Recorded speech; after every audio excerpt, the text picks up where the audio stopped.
بسم اللہ الرحمن الرحیم۔ السلام علیکم۔ آج 5 اکتوبر بروز منگل ہم بات کریں گے 4 اہم کیسز کے حوالے سے۔ سپریم کورٹ آف پاکستان میں شریف خاندان اور اسحاق ڈار کے خلاف بڑی اہم درخواست دائر کر دی ہے۔ حکومت پاکستان نے بڑی اہم تفصیلات ہیں جو میں آپ کے ساتھ شیئر کروں گا۔ ساتھ ہم بات کریں گے مریم نواز نے وہ درخواستیں جس پر اعتراض لگ گیا ہے اور پتہ نہیں ان کی درخواستیں منظور ہوتی ہیں نہیں ہوتی، اور بطور قانون کے طالب علم میں یہ بتا چکا ہوں کہ یہ درخواستیں قابل سماعت نہیں ہیں۔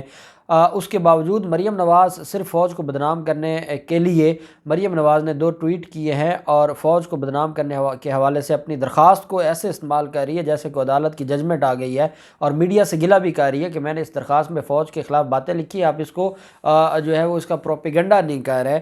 اور یہ بات سب کو سمجھ آ گئی کہ مریم نواز کو پتہ ہے کہ اس کی درخواست میں ایسی کوئی بات نہیں ہے کہ میرٹ پر اس کو کوئی اس کو ریلیف ملے۔ اس نے یہ درخواست دی ہے میڈیا کے لیے یا فیس سیونگ کے لیے یا اداروں کو مزید بدنام کرنے کی ان کی جو ناکام کوشش ہے وہ کی ہے۔ ساتھ حمزہ شہباز نے مریم نواز کے بیانیے کا پر خچے اڑائے ہیں آج، اور انہوں نے مریم نواز کے بیانیے کو اٹھا کے ردی کی ٹوکری میں پھینک دیا ہے۔ وہ کیا معاملہ ہے وہ بھی میں آپ کے ساتھ شیئر کروں گا۔ ساتھ ہم بات کریں گے سجاول میں پاکستان پیپلز پارٹی کے 2 گروپوں میں آپس میں لڑائی ہوئی ہے اور وہ شدید تصادم ہوا ہے، اس کی تفصیلات میں آپ کے ساتھ شیئر کروں گا۔ اور آخر میں بات کروں گا کہ حکومت پاکستان اور کپتان کے 4 کھلاڑی ایسے ہیں جنہوں نے ایسی گہری چوٹ لگائی ہے اپوزیشن کو تکلیف پہنچی ہے، لیکن ان کو یہ سمجھ نہیں آ رہی کہ یہ چوٹ لگی کہاں پر ہے، کس جگہ پہ یہ چوٹ لگی ہے، لیکن وہ تکلیف محسوس کر رہے ہیں۔ اور وہ چاروں جو کھلاڑی ہیں وہ کون ہیں اور انہوں نے کیا کارنامہ سر انجام دیا ہے، بڑی اہم تفصیلات ہیں وہ بھی آخر میں آپ کے ساتھ شیئر کروں گا۔ پہلے میں آپ کو بتاتا چلوں، سجاول میں کھلی کچہری تھی اور پاکستان پیپلز پارٹی کے سینئر رہنما وہاں پر موجود تھے، اور 2 گروپ جو ہیں ان کی آپس میں لڑائی ہو گئی دوران ان کی جو کھلی کچہری تھی اور دوران جو پروسیڈنگز تھی اس کچہری کی وہ چل رہی تھی۔ سجاول میں کھلی کچہری اس وقت ہنگامہ آرائی کی نظر ہوگی جب مراد چانڈیو نامی شخص نے شکایت کرتے ہوئے کہا کہ سیکرٹری کہتا ہے کہ سارا فنڈ، اور ساتھ انہوں نے کہا کہ سید ایاز شاہ شیرازی جو قومی اسمبلی کے ممبر ہیں، سارا فنڈ ان کو ملتا ہے اور آپ کے کام نہیں ہو سکتے اور آپ کو ہم کوئی ریلیف نہیں دے سکتے۔ انہوں نے کہا کہ ہم بھی پاکستان پیپلز پارٹی کا حصہ ہے، ہم بھی بھٹو کو زندہ سمجھتے ہیں، ہم بھی جیالہ ہونے کا دعویٰ کرتے ہیں، لیکن ہمیں فنڈز نہیں دیے جاتے۔ اس بات پر جو پیپلز پارٹی میں شامل شیرازی برادران تھے ان کے حامیوں نے، اور دوسرا گروپ جو تھا چانڈیو گروپ، ان کے افراد نے ایک دوسرے پر کرسیوں سے حملہ کر دیا، لاتوں گھونسوں کا بھی آزادانہ استعمال کیا گیا۔ ہنگامہ آرائی پر کھلی کچہری میں موجود ڈپٹی اسپیکر ریحانہ لغاری، صوبائی مشیر رسول بخش چانڈیو سمیت تمام مہمان تقریب سے چلے گئے، اور انہوں نے اتنی بھی کوشش نہیں کی کہ اگر 2 گروپ آپس میں لڑ رہے ہیں تو ان کو وہ بچا لیتے یا ان کی جو لڑائی ہے اس کو ختم کروا دیتے یا اس لڑائی کو وائنڈ اپ کروا کے جاتے۔ وہ وہاں سے چلے گئے اور وہ لڑتے رہے اور اس کے بعد پولیس نے آ کے معاملے کو سنبھالا، اور اس وقت تک کئی کارکنان زخمی ہو چکے تھے۔ یہ ہے لیڈرشپ، یہ ہے ان کے اندر کارکنان کی محبت، اور یہ ہے ان کے اندر جو اخلاص ہے کارکنان کے حوالے سے۔ پھر مریم نواز ایک ٹویٹ کرتی ہیں۔ مریم نواز نے آج ایک درخواست دائر کی اور میں نے آپ کو بتایا تھا 2 اعتراضات لگ گئے۔ اب جو کیس کی سماعت ہوگی، جو درخواستیں ہیں مریم نواز کی، وہ بطور آبجیکشن کیس سماعت ہوگی۔ آبجیکشن کیس سے مراد یہ ہے کہ پہلے وہ اپنا آبجیکشن ریموو کروائیں گے، پھر جو مین کنٹینشن ہے اس اپلیکیشن کی اس کے اوپر بات ہوگی۔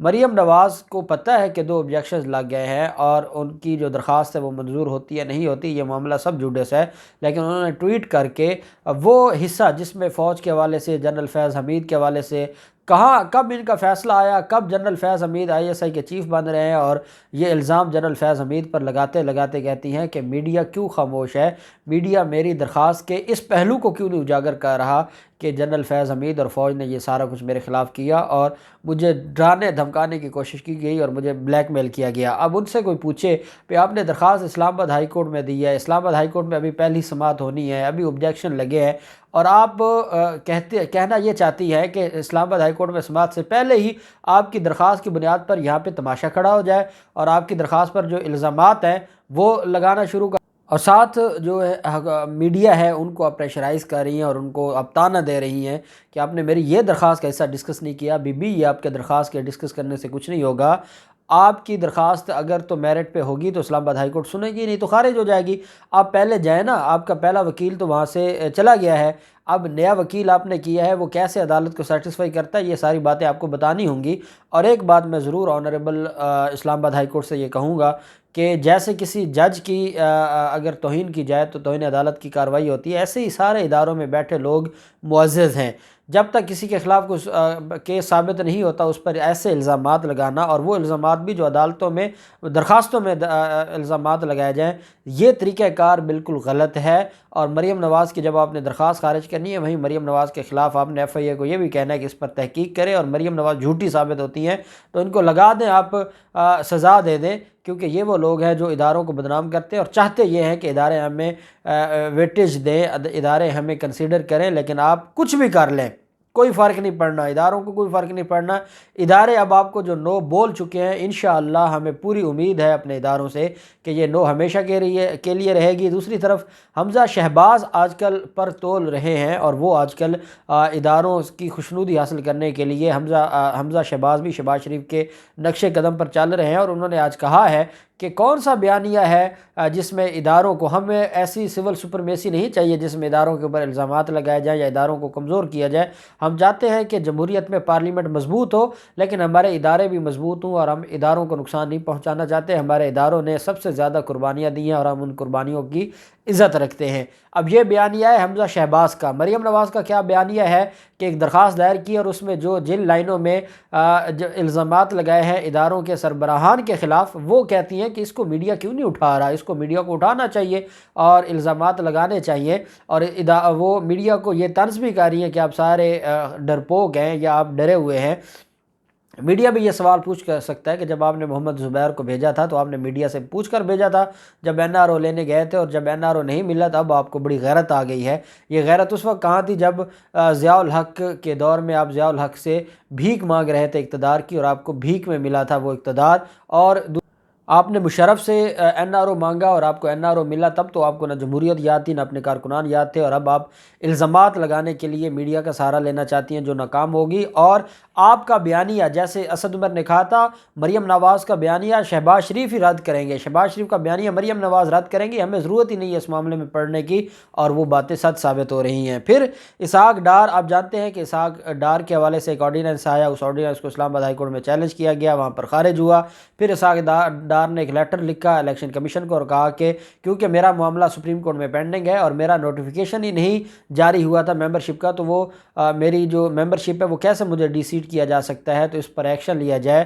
اور جو سپریم کورٹ میں کیس پینڈنگ ہے، ان کو یہ لگا تھا کہ سپریم کورٹ میں کیس پینڈنگ رہے گا اور میرا جو معاملہ ہے آرڈیننس کا، وہ آرڈیننس اپنی مدت ختم کر جائے گا، پھر مجھے ریلیف مل جائے گا۔ آرڈیننس ایک دفعہ مدت ختم کرے گا، ایک دفعہ دوبارہ توسیع ہو سکتی ہے 120 دن کی۔ حکومت نے کیا کیا ہے، حکومت نے درخواست دائر کر دی ہے سپریم کورٹ میں، اسحاق ڈار کے کیس میں فریق بننے کی درخواست دائر کی ہے، اور کہا ہے کہ اسحاق ڈار کا سینیٹر کا نوٹیفیکیشن معطل ہے، اسحاق ڈار کے نوٹیفیکیشن کی معطلی کا کیس جلد سماعت کے لیے مقرر کیا جائے۔ وفاقی حکومت نے سپریم کورٹ میں دائر درخواست میں اسحاق ڈار کا جو کیس ہے اس کے حوالے سے عدالت سے موقف اپنایا ہے کہ اسحاق ڈار کے حلف نہ اٹھانے سے سینٹ ہاؤس نامکمل اور عوام کی نمائندگی سے محروم ہے۔ حکومتی درخواست میں کہا گیا کہ رکن پارلیمان کے حلف اٹھانے کے معاملے پر قانون بنا لیا ہے۔ 8 مئی 2018 کو سپریم کورٹ نے آج کو نوٹس کے ذریعے اسحاق ڈار کی جو سینٹ کی رکنیت ہے اس کو معطل کیا تھا۔ سپریم کورٹ کے حتمی فیصلے تھا کہ اسحاق ڈار حلف لے سکتے ہیں، نہ انہیں ڈی سیٹ کیا جا سکتا ہے۔ اس وجہ سے الیکشن کمیشن کو بھی انہوں نے خط لکھا تھا، اور اب یہ معاملہ چلا گیا ہے سپریم کورٹ پہ، اور سپریم کورٹ دیکھے گی کہ آیا یہ معاملہ درست ہے یا غلط ہے، اور آیا اس کو ریلیف ملنا چاہیے یا نہیں ملنا چاہیے۔ پھر جو معاملہ ہے چیئرمین نیب کے آرڈیننس کے حوالے سے، چیئرمین نیب کا جو معاملہ ہے اس میں آرڈیننس کل آ رہا ہے، اور اس آرڈیننس کے کچھ مدرجات وزیر قانون فروغ نسیم صاحب سامنے لے کر آئے ہیں۔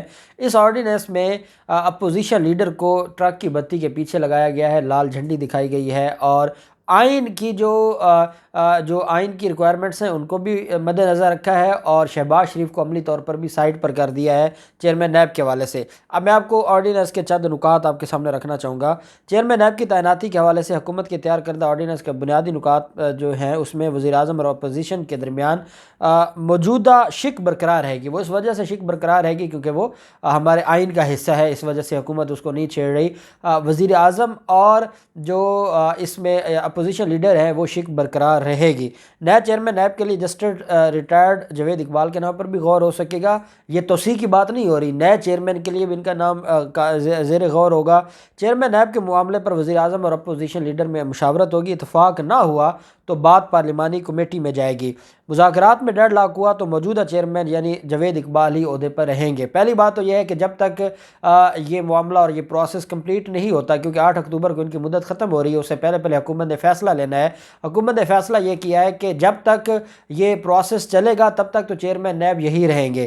اس کے بعد نئے چیئرمین نیب کے لیے موجودہ کا بھی نام ہوگا، باقیوں کا بھی نام ہوگا۔ اپوزیشن لیڈر سے مشاورت کریں گے، بات بنے گی، ٹھیک ہے، بلیک میل کرے گا، معاملہ پارلیمانی کمیٹی میں چلا جائے گا۔ پارلیمانی کمیٹی میں بھی بلیک میلنگ شروع ہو جائے گی، تو پھر یہی جو چیئرمین نیب ہے، اس کی جو مدت ملازمت ہے اس میں توسیع ہو جائے گی اور ان کی بلیک میلنگ میں نہیں آنا۔ بیسیکلی جو بلیک میلنگ ہے شہباز شریف اور ان کی، اس کو ہمیشہ کے لیے بند کرنے کی کوشش کی جا رہی ہے حکومت کی طرف سے۔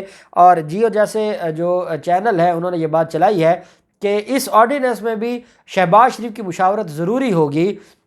اس پر وہ خوشیاں منا رہے ہیں، لیکن ان کو مٹھائیاں پھر مہنگی پڑ گئی ہیں۔ میں آپ کو بتا دوں کہ یہ مشاورت میں فارمیلٹی ضرور پوری کریں گے، لیکن مرضی عمران خان اپنی کریں گے، اور اس کے لیے انہوں نے آرڈیننس میں یہ شکیں رکھ دی ہے۔ آرڈیننس کے مطابق چیئرمین نیب کو ہٹانے کے لیے سپریم جوڈیشل کونسل سے رجوع کرنا ہوگا۔ اگر ان کو ہٹانا ہوگا تو ریفرنس فائل ہوگا۔ چیئرمین نیب کو توسیع نہ دینے کی شک آرڈیننس کے ذریعے ہٹا دی گئی ہے۔ نیب عدالت کو 90 دن سے پہلے ملزم کو ضمانت دینے کا بھی اختیار مل گیا ہے، جو فزیکل ریمانڈ کا دن ہے۔ اس سے پہلے بھی جو ہے وہ اب نیب عدالتوں میں ایڈیشنل سیشن جج اور سابق جج صاحبان بھی تعینات کیے جا سکیں گے۔ اٹارنی جنرل نے تصدیق کی ہے کہ وزیر اعظم عمران خان اپوزیشن لیڈر سے مشاورت ضرور کریں گے، لیکن مرضی اپنی کریں گے۔ یہ وہ ایسا کام ہے، اور اس میں باقی بھی چیزیں ہیں، لیکن جو اہم چیز تھی، جو ایمبیگوٹی کریٹ کی جا رہی تھی چند میڈیا ہاؤسز کی طرف سے، وہ میں نے کہا کہ کلیئر کر دوں کہ شہباز شریف سے مشاورت برائے نام ہی ہے۔ جب تک مشاورت کمپلیٹ نہیں ہوتی یہی چیئرمین نیب رہے گا، اور اگر وہ بلیک میل کریں گے اور کسی ایک بات پر نہیں اکٹھے ہوں گے تو پھر بھی یہی چیئرمین نیب رہے گا۔ خان نے اپنے آپ کو سیکیور کر لیا، اور اب ان کے ساتھ کھیلے گا کہ آپ 18ویں ترمیم کو فٹ بال بنا کے کھیلتے پھریں، ہمیں کوئی پریشانی نہیں ہے یا ہمیں کوئی تکلیف نہیں ہے۔